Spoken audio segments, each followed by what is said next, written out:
श्री कृष्ण के जाते ही कलयुग समय के साथ लगातार बढ़ता जा रहा था।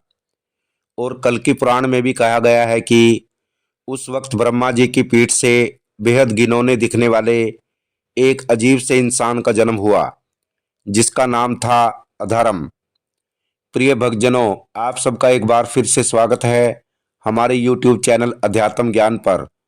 और आप देख रहे हैं द वॉरियर ऑफ कलयुग, यानी कलयुग का योद्धा भाग 3, जिसका विषय है अधर्म से कलिराज का सफर। अधर्म को हर उस काम से नफरत थी जिसे धर्म का नाम दिया जाता था।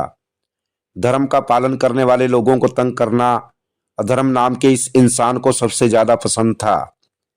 एक बार अधर्म अपने रास्ते पर आगे बढ़ता जा रहा था, तभी उसकी मुलाकात बिल्ली जैसी बड़ी बड़ी आंखों वाली एक बेहद और चालाक लड़की से हुई, जिसका नाम था मिथ्या। अब अधर्म और मिथ्या एक दूसरे को पसंद करने लगे। जाहिर सी बात है, जो लोग एक जैसे होते हैं वो एक दूसरे को बहुत जल्दी पसंद आ जाते हैं। फिर उन दोनों यानी अधर्म और मिथ्या ने शादी कर ली। इनकी शादी के बाद इन दोनों का एक बहुत ही ताकतवर बच्चा पैदा हुआ, जिसका नाम इन दोनों ने दंभ रखा। कुछ दिनों बाद अधर्म और मिथ्या ने एक बेटी को जन्म दिया, जिसका नाम था माया। वही माया जिसके चक्कर में पड़कर हम सच्चाई भूल जाते हैं। माया अधर्म की बेटी है। आप ये सब जान चुके हैं कि ये पूरा परिवार अधर्म का परिवार था, जिसे धर्म के नाम से भी नफरत थी। तो यहाँ भाई बहन जैसे रिश्ते मायने नहीं रखते थे। दंभ और माया, जो कि दरअसल में भाई बहन थे, इन्होंने आपस में शादी कर ली और इनसे एक बच्चे का जन्म हुआ, जिसका नाम था लोभ। बाद में माया ने एक लड़की को भी जन्म दिया, जिसका नाम था निकृति। बिल्कुल वैसे ही जैसे वंश परंपरा चली आ रही थी, लोभ और निकृति ने भी आपस में शादी कर ली और उनसे जन्मे बच्चे को क्रोध कहा गया। क्रोध की शादी इन्हीं के परिवार की एक लड़की हिंसा से हुई। आगे चलकर क्रोध और हिंसा जब आपस में मिले, तब पैदा हुआ कलयुग के इस संसार का सबसे बड़ा राक्षस, जो रावण से भी ज्यादा ताकतवर और शक्तिशाली था, कली, जिसे हम कलिराज के नाम से भी जानते हैं। कलिराज का शरीर काजल के समान काला था और उसकी आवाज भी बहुत भयानक थी। जाहिर सी बात है, जो गलत काम करते हैं वो ऊंची आवाज में बात करना पसंद करते हैं, ताकि उनको कोई दबा ना पाए। इस प्रकार कलिराज ने सोचा कि उन्हें अपनी माया को पूरी पृथ्वी पर फैलाना होगा। इसके लिए उसे ऐसी चीजों को चुनना होगा जिसमें वो खुद का अंश छोड़ सके। और जब वो चीजें लोगों के संपर्क में आएंगी तो अपने आप ही कलिराज की माया उनके अंदर फैल जाएगी। तब कलयुग के राक्षस कलिराज ने जुआ, शराब, पाप से कमाया हुआ सोना या धन और स्त्री यानी जो महिलाएं गलत काम करती हैं, उन पर अपना जाल फेंका। अब यहाँ पर जो महिलाएं और लड़कियां इस वीडियो को देख रही हैं, इस बात को सुनकर नाराज बिल्कुल न हो। यहाँ उन महिलाओं की बात की गई है जो गलत काम करती हैं। आप इस बात को ऐसे भी समझ सकते हैं, कलिराज एक आदमी था तो उसने गलत काम करने वाली स्त्रियों को चुना। और अब चलिए कलिराज के परिवार की अगली कहानी सुनते हैं। कलिराज ने एक दुर्पति नाम की एक लड़की से शादी की।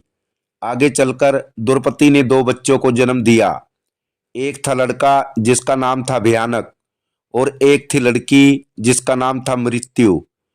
मृत्यु ने भी शादी की और उसका बेटा निराय कहलाया।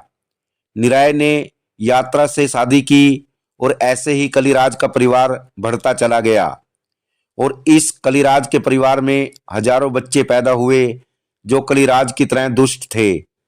ना धर्म को मानने वाले थे, बल्कि अधर्म का प्रचार करने वाले थे।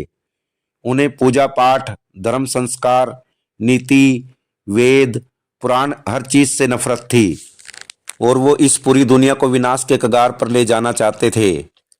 प्रिय भक्तजनों, इतना कहकर अनंत का दोस्त शेषनाग मौन हो गए। आप ही की तरह अनंत भी यह कहानी बड़े ध्यान से सुन रहा था। और उसे लग रहा था कि वो कोई सपना देख रहा है और इसमें उसका समय भी बर्बाद हो रहा है, क्योंकि ये कहानी काल्पनिक ही लग रही थी। तब शेष अनंत से बोला, कलिराज की जो यह कहानी मैंने तुम्हें सुनाई है, ये मात्र उसकी एक झलक है।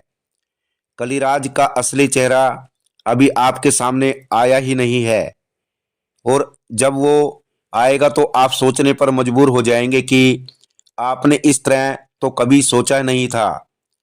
आपने कलिराज की ऐसी कल्पना तो की ही नहीं थी। प्रिय भक्तजनों, इस पर अनंत ने गुस्सा दिखाते हुए कहा, हाँ ठीक है, माना कि जो तुमने बताया यह कलिराज की एकमात्र झलक है, तो बताओ हमें कलिराज कहाँ मिलेगा। इस पर शेष बोला, तुम जानते हो श्री कृष्ण जी के जाने के बाद कलिराज आ चुका था। अब नहीं पता कि वो कलिराज कहाँ छुपा बैठा है। उसको ढूंढने का काम कल्कि अवतार का है। अतः हमें कल्कि की खोज में चलना चाहिए।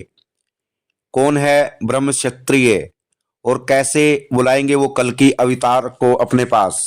वो 12 फुट ऊंचा इंसान कौन था और कौन ले गया अनंत और शेष को आज से 4 लाख साल आगे की भविष्य की दुनिया में। और वो दुनिया आज की दुनिया से अनंत को कैसे अलग दिखेगी। संपूर्ण जानकारी के लिए देखिए द वॉरियर ऑफ कलयुग पार्ट 4। प्रिय भक्तजनों, यदि ये वीडियो आपको पसंद आया हो तो वीडियो को शेयर करें और चैनल को सब्सक्राइब करें, ताकि आप सबको हमारे आने वाले वीडियो के नोटिफिकेशन मिल सकें। आप सभी का धन्यवाद।